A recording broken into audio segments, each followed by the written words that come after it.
Ce programme vous est offert par Illico Cash.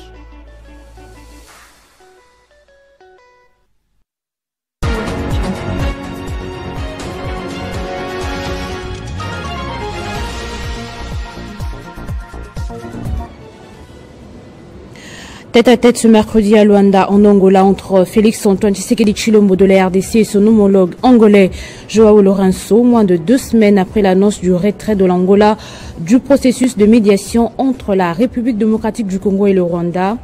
D'après le chef de la diplomatie congolaise, les deux chefs d'État ont convenu de maintenir une concertation et des consultations régulières. En séjour dans la province de la Chopo, le chef d'état-major général des FARDC, le lieutenant-général Jules Banza, a réarmé le moral des troupes en formation au centre d'instruction de Lukusa avec un message du commandant suprême Félix Antoine Tshisekedi Tshilombo. Les détails dans ce journal. Au Niger, le général Abdourahmane Tiani a été officiellement installé ce mercredi en tant que président de la République pour un mandat de 5 ans. Un mandat placé sous les signes de la refondation et de la réconciliation nationale. Nouveau journal sur Télé 50, merci de votre fidélité.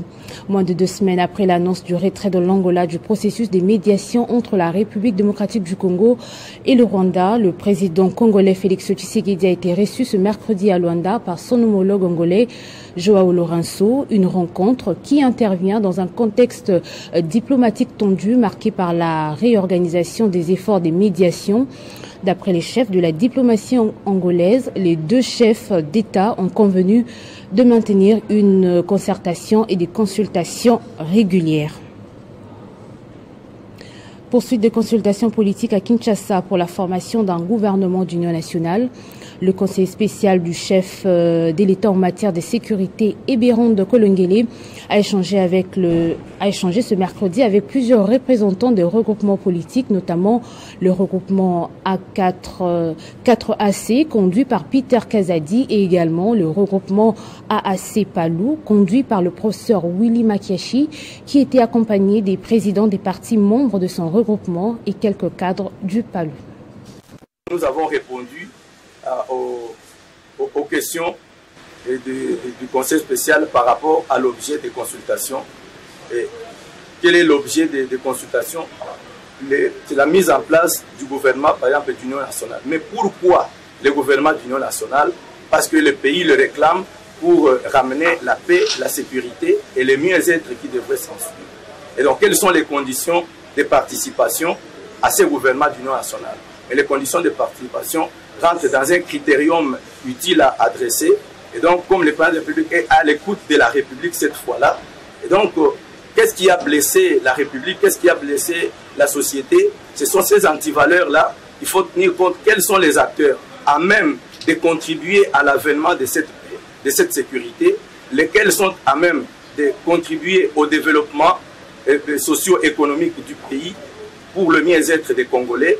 Autant de préoccupations. Quelle est la taille du gouvernement?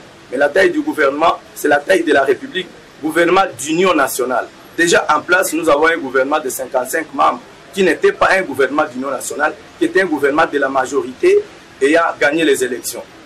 Maintenant qu'il s'agit d'un gouvernement d'union nationale, quelle est la conséquence?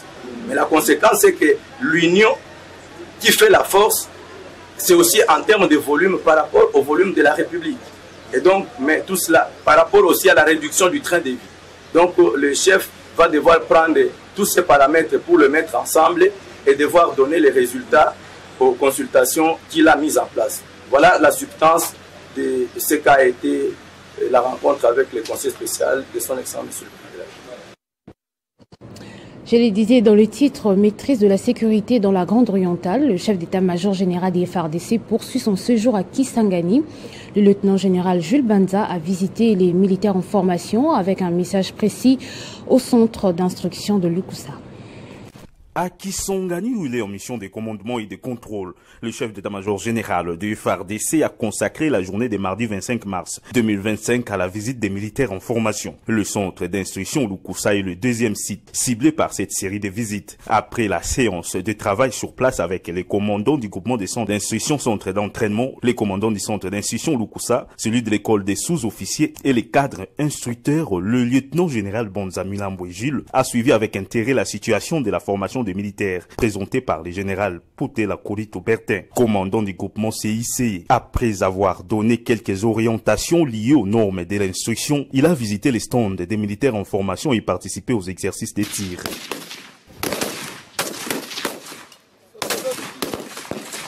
Le lundi 24 mars, il s'est rendu au camp lieutenant général Baouma pour s'entretenir avec quelques militaires de la garde républicaine cantonnés sur place. Partout où il est passé, il a prêché le patriotisme, la discipline militaire, le mission des FARDC et le dévouement en cette période de guerre. Aujourd'hui, le devoir on a fait Sibino. Parce que ngai mokonza mboka apesa kinga yango na bina kokoka kokumba ngonga mokote il faut tokumba ngona bino nyoso tokani yokani to sala honneur na mboka na biso to sala honneur na population na biso to sala honneur na mokonza mboka to sala honneur na ba institution nyoso to sala honneur na armée na biso na boyi makambo ya boka bwana lobi na zalaki na garde républicaine boyete général la commune, c'est pour dire que nous n'avons qu'une seule armée. Amen. Ok? Oui. Si nous avons tous dans le même esprit.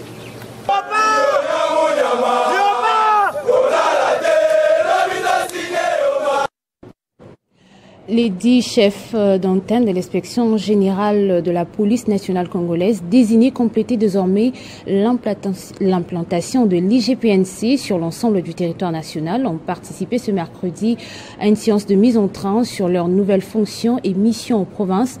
Une séance qui s'y tient au lendemain de leur rencontre avec l'inspecteur général de la police, le commissaire divisionnaire principal Philémon Patience Mouchidiav. Le commissaire supérieur principal, Mirindi Jean-Paul, modérateur principal de cette session de remise à niveau, a rappelé aux chefs d'antenne de l'IGPNC qu'ils sont les représentants directs en province de monsieur l'inspecteur général. En tant qu'antenne, ils ont les mêmes missions selon les dispositions légales, à savoir les contrôles, les enquêtes, les audits et les évaluations. Mais nous sommes avec les chefs d'antenne qui vont être déployés dans nos 10 provinces. C'est juste pour qu'ils s'imprègnent de la note portant organisation et fonctionnement de l'inspection générale en province. C'est-à-dire qu'il y a lieu que les chefs d'antenne sachent quelles sont leurs limites, quels sont leurs pouvoirs, comment doivent-ils se comporter en province. Désignée pour gérer l'antenne provinciale du Congo, la commissaire supérieure principale, Awazaye Kampempe Gertrude, s'est dite prête à aller donner une marque de noblesse à l'IGPNC selon les instructions de l'inspecteur général Patience Mouchidiav, qui tient à la vision du chef de l'État, Félix-Antoine Tshisekedi Tshilombo, commandant suprême des forces armées et de la police nationale congolaise, et de faire une police professionnelle et respectueuse des droits humains. Notre chef respecte bien les droits de l'homme et nous a instruit aussi de bien respecter les droits de l'homme. Et ces gestes témoignent la volonté de promouvoir l'égalité des sexes et donne une place aux femmes dans les instances décisionnelles. Chose que nous remercions beaucoup et nous allons continuer à travailler comme. Après cette session de remise à niveau et selon les instructions du commissaire divisionnaire principal, chef de l'IGPNC, chaque chef d'antenne rejoindra son poste d'attache dès la semaine prochaine. Il faut noter que lors de cette séance qui s'est tenue dans la salle des réunions du cabinet de l'IGPNC, ces 10 chefs d'antenne ont reçu la visite du patron de l'IGPNC, le général Philémon Mouchidiav, qui a tenu à se rassurer du bon déroulement de cette activité. De son côté, le ministre de Finances a présidé une importante réunion d'évaluation avec 3 agences en charge de l'exécution du programme de développement local de 145 territoires, la cellule d'exécution des finances en faveur des États fragiles, le bureau central de coordination et le programme des Nations Unies pour le développement. Objectif, faire le point sur l'exécution physique et financière de la première phase du programme phare du chef de l'État, Félix Tshisekedi, et prendre des mesures correctives nécessaires. À l'issue de la réunion, Alain Lungungu, coordonnateur national de la CFEF, a précisé que le ministre des Finances a souhaité avoir une vue d'ensemble sur l'état d'avancement des travaux exécutés par les 3 agences, tout en soulignant que plusieurs contraintes sur les terrains sont en voie d'être surmontées. Il a également indiqué qu'un calendrier d'achèvement a été présenté au ministre avec une projection d'exécution complète d'ici le mois d'août 2025. Nous avons fait le point, les 3 agences. Il est ressorti que les travaux avancent. Il y a beaucoup d'ouvrages qui ont été réceptionnés. Je peux dire que nous sommes à plus de 40% des ouvrages. Il y a des contraintes sur le terrain que nous sommes en train de surmonter. Un calendrier a été élaboré. Nous avons présenté à son Excellence le calendrier. Et globalement, les travaux devraient s'étendre jusqu'à la fin du mois de juin, juillet, et pour s'achever au mois d'août pour toutes les agences. Chaque agence a présenté son niveau d'avancement. Le PNUD a indiqué avoir livré 334 écoles sur 424, 54 bâtiments administratifs et 245 centres de santé, soit un total de 613 infrastructures sur les 764 prévus. La CFEF affiche un taux d'exécution évalué à 82%. De son côté, le BCECO a également atteint 82% de réalisation, avec notamment 190 écoles livrées sur 414, 112 centres de santé sur 269 et 16 bâtiments administratifs sur 48. Des contraintes majeures ont été évoquées, notamment dans l'est du pays où certains ouvrages ont été vandalisés, pillés ou détruits suite à l'insécurité. Face à ces défis et aux lenteurs constatées, le ministre a exigé la transmission dans les meilleurs délais d'un chronogramme précis des livrables restants, condition préalable au démarrage de la 2e phase du programme, laquelle sera axée sur la réhabilitation de routes des dessertes agricoles pour stimuler la croissance économique locale. Le ministre a souligné également la nécessité d'une meilleure coordination entre les agences en rappelant leurs responsabilités communes dans la gestion efficace de fonds publics. Cette réunion s'inscrit dans les cadres des efforts continus du gouvernement pour garantir l'impact réel du PDL 145 territoire sur les conditions de vie des populations rurales et assurer un développement équilibré du territoire national. Et en marge de la mission de mobilisation de la première ministre Judith Suminwa Tuluka dans la province du Kwango, le vice-ministre de la Justice en charge de contentieux international s'est rendu à la prison centrale de Kingé. Lors de sa visite, Samuel Mbemba Kabuya a procédé à la libération des détenus incarcérés pour de faits mineurs et évoqué la construction d'un nouvel établissement pénitentiaire pour améliorer les conditions de vie des prisonniers. Cette visite s'inscrit dans le cadre de la campagne citoyenne Congolais Téléma visant notamment à renforcer la justice sociale et les droits humains. À cette occasion, le vice-ministre a tenu une séance de travail avec les autorités judiciaires locales, notamment les parquets et la direction de la prison. À l'issue de cette rencontre, plusieurs détenus incarcérés pour des infractions mineures ont été libérés. Une démarche saluée comme un pas concret vers le désengorgement progressif des établissements pénitentiaires. À la faveur de la visite de son Excellence Madame la Première ministre, chef du gouvernement Judith Suminwa Tuluka, nous avons été chargés de visiter la prison de Kengé et de travailler avec le parquet pour qu'il soit procédé à la libération des cas bénins des détenus préventifs. De même, nous avons aussi concrétisé la libération des gracieux de la part de son Excellence, Monsieur le Président de la République, chef de l'État, magistrat suprême, Félix Antoine Tshisekedi Tshilombo. Le vice-ministre a pris l'engagement de revenir dans un délai de 10 jours pour poursuivre cette opération de désengorgement, affirmant que seuls les condamnés et les prévenus impliqués dans des affaires graves resteront en détention. Par ailleurs, il a évoqué un projet de construction d'un nouvel établissement pénitentiaire à Kengé afin de garantir des conditions de détention plus humaines conformément aux standards internationaux. Cette action s'inscrit dans la volonté du gouvernement de promouvoir une justice de proximité accessible et respectueuse des droits fondamentaux. Dans le Olomami, le gouverneur Banzamouloumé Marmot a échangé avec une délégation de la FEC, section Olomami, sur les climats des affaires. Quelques minutes après, il a pris langue avec les investisseurs dans le domaine de l'aviation.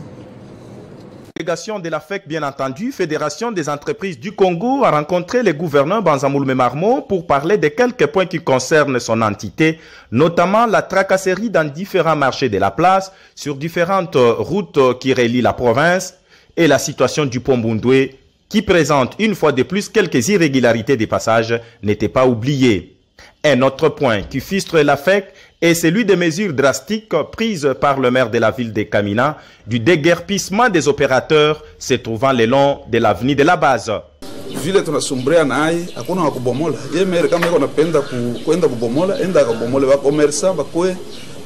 Quelques minutes après, c'est le ministre provincial des infrastructures et voies de communication, Mutombongo Iwanshimba Venance, qui a conduit auprès du gouverneur un investisseur dans le secteur d'aviation pour l'installation de son bureau de liaison à Kamina, chose qui a enchanté les cœurs du gouverneur.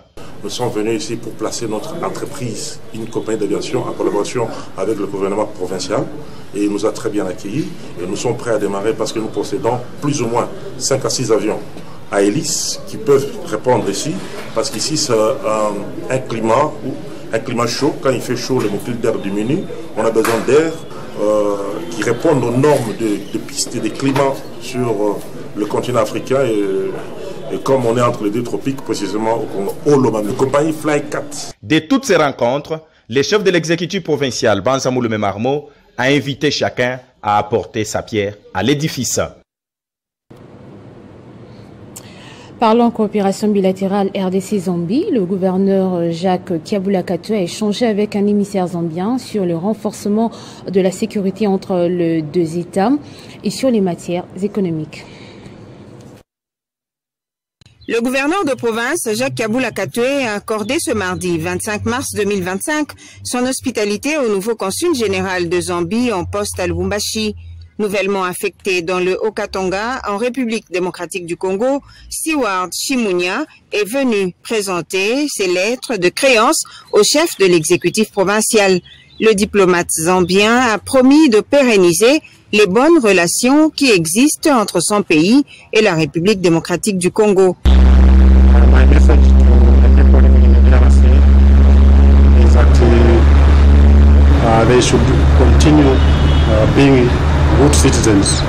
Mon message à la communauté zambienne vivant ici au Congo, je leur demande de pouvoir se comporter en bons citoyens.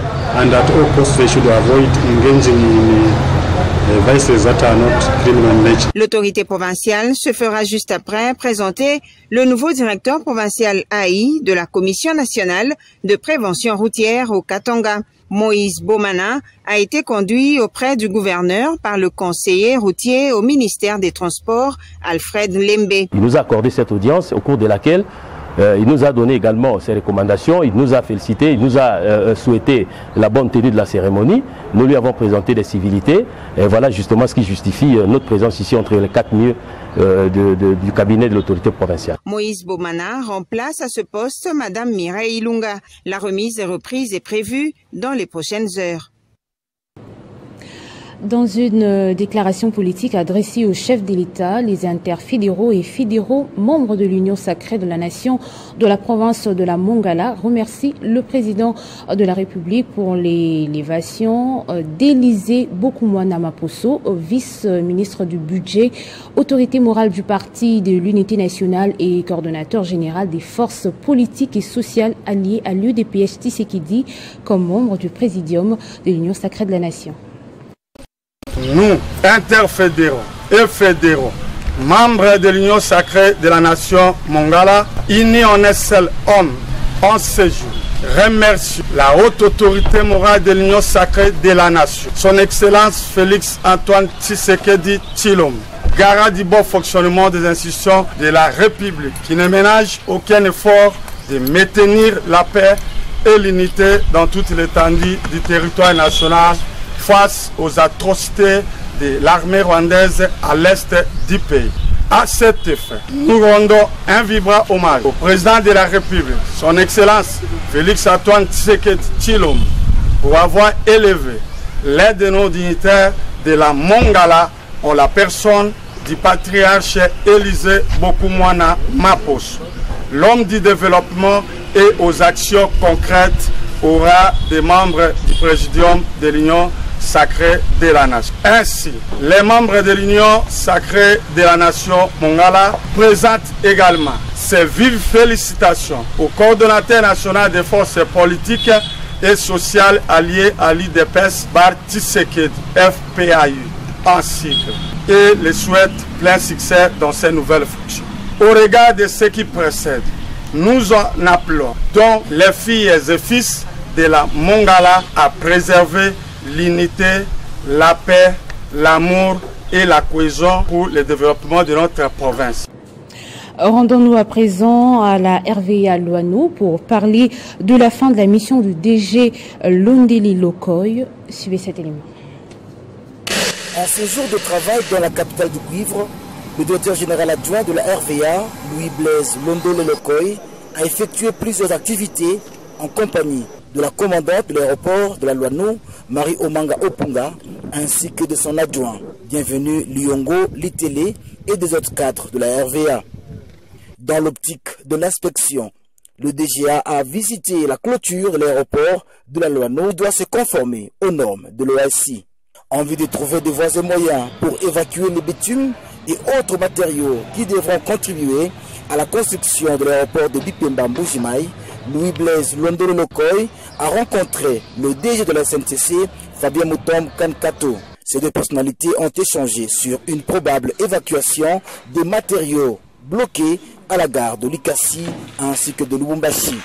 La RVA est venue à la Société nationale de chemin de fer du Congo pour solliciter leur implication dans le transport de matériaux venant de Lubumbashi pour Mbujimaï. C'est vraiment dans un cadre de suivi de travaux par rapport à la construction de l'aéroport de Mbujimaï à Bipemba. Il y a eu un petit retard de cheminement, mais là tout est mis au clair et nous sommes très satisfaits de notre entretien et nous savons que ça va très bien aller. Puis les agents de la police de sûreté qui sont à l'école du savoir à l'INPP ont aussi bénéficié de la visite de la deuxième personnalité de la RVA au niveau national, Louis-Blaise Londeli Lokoy. Une façon d'encourager les agents dans la main-d'œuvre locale. Dans le reste de l'actualité, la questeur de l'Assemblée nationale, Chimène Polypoly, a communié avec sa base de Moulongo et Kanonka dans le cadre de ses vacances parlementaires. Dans son mot, lors du meeting qu'elle a tenu, Chimène Polypoly a réitéré son soutien indéfectible au président de la République et a demandé à la jeunesse de pouvoir s'enrôler dans l'armée afin de défendre l'intégrité du territoire national. C'était une marée humaine qui avait pris d'assaut l'aérodrome de Moulongo pour accueillir la députée Chimène Lunda Polypoly, questeur de l'Assemblée nationale. C'est dans le cadre de ses vacances parlementaires que la présidente fédérale de la FDC, Olomami, et membre du présidium de l'Union sacrée de la Nation, est venue communier avec sa base de Moulongo. Dans une procession sans pareille, la population de Moulongo, qui scandait des cris de joie et des chants, a marché aux côtés de l'élu préféré de cette circonscription électorale, Chimène Lunda Polypoly. La grande effervescence a été constatée au lieu du meeting où la questeur Chimène Lunda Polypoly a exprimé sa gratitude à la population de Moulongo qui l'avait élu massivement lors des élections du 20 décembre 2023.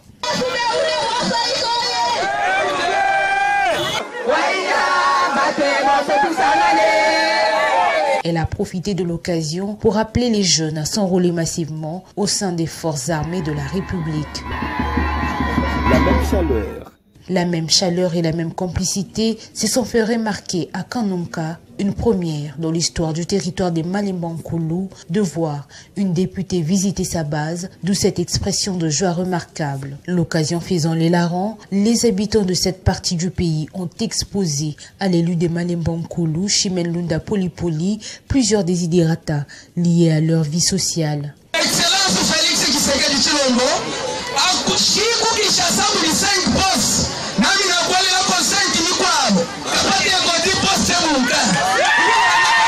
Visiblement Cette rencontre de la questeur Chimène Lunda Polipoli dans sa circonscription électorale d'Emalembankoulou lui a permis de collecter les doléances de sa population pour les ramener ensuite aux instances des prises des décisions. Le samedi 29 mars prochain, à l'échangeur de Limité, à partir de 10h, l'Union des femmes engagées pour la paix au Congo et la Ligue des femmes de ADESCO procéderont au lancement de la campagne de lutte contre la désinformation. Cette activité sera patronnée par Tony Kankou Chikou avec l'accompagnement du mouvement international des femmes dynamiques d'Afrique que dirige Mami Moujanaï Freebox. Il s'agit d'un événement important pour toutes les femmes de la ville-province de Kinshasa, prévu ce 29 mars 2025, mois de la femme à l'échangeur de Limité à partir des 10 heures locales. Cette campagne de lutte contre la désinformation en cette période difficile que traverse la République démocratique du Congo avec cette guerre d'agression injustement imposée par les Rwandais via ces supplétifs des M23 AFC qui ont assiégé une bonne partie des provinces du Nord et Sud Kivu, sera lancé par l'Union des femmes engagées pour la paix au Congo, IFPC, et la Ligue des femmes de ADESCO, une activité patronnée par le haut représentant Tony Kankou Chikou, TKS, avec l'accompagnement du mouvement international des femmes dynamiques d'Afrique, MIFDA, que dirige Mami Freebox, amplement engagée dans la valorisation de la femme congolaise. Samedi 29 mars à partir de 10h.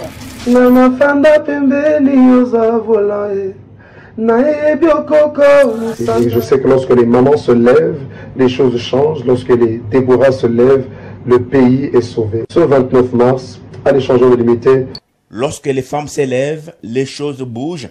Toutes les femmes de la capitale congolaise sont attendues à ces grands rendez-vous afin que chacune joue pleinement sa partition dans la restauration de la paix et la grandeur du Congo de Lumumba, faisant de la lutte contre la désinformation son cheval de bataille avec l'implication du haut représentant Tony Kankou Chikou. En Afrique, pour terminer, au Niger, le général Abdourahmane Tiani est officiellement investi président pour 5 ans renouvelables.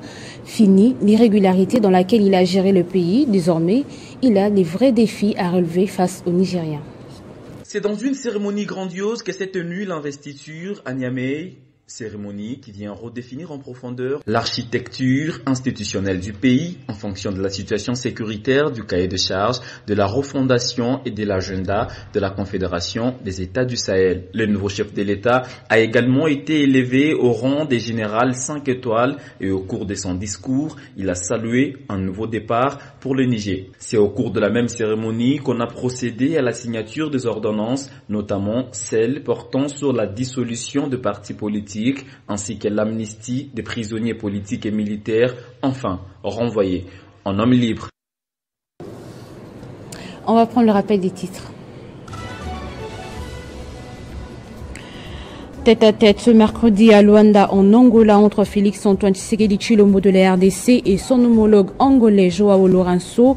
Moins de 2 semaines après l'annonce du retrait de l'Angola du processus de médiation entre la République démocratique du Congo et le Rwanda, d'après les chefs de la diplomatie angolaise, les 2 chefs d'État ont convenu de maintenir une conservation et des consultations régulières. En séjour dans la province de la Chopo, le chef d'état-major général des FARDC, le lieutenant-général Jules Banza, a réarmé le moral des troupes en formation au centre d'instruction de Lukusa avec un message du commandant suprême Félix Antoine Tshisekedi Tshilombo. Au Niger, le général Abdourahmane Tiani a été officiellement installé ce mercredi en tant que président de la République pour un mandat de 5 ans. Un mandat placé sous les signes de la refondation et de la réconciliation nationale. Fin de ce journal. Merci à vous tous de l'avoir suivi, madame, messieurs. Votre fidélité nous honore.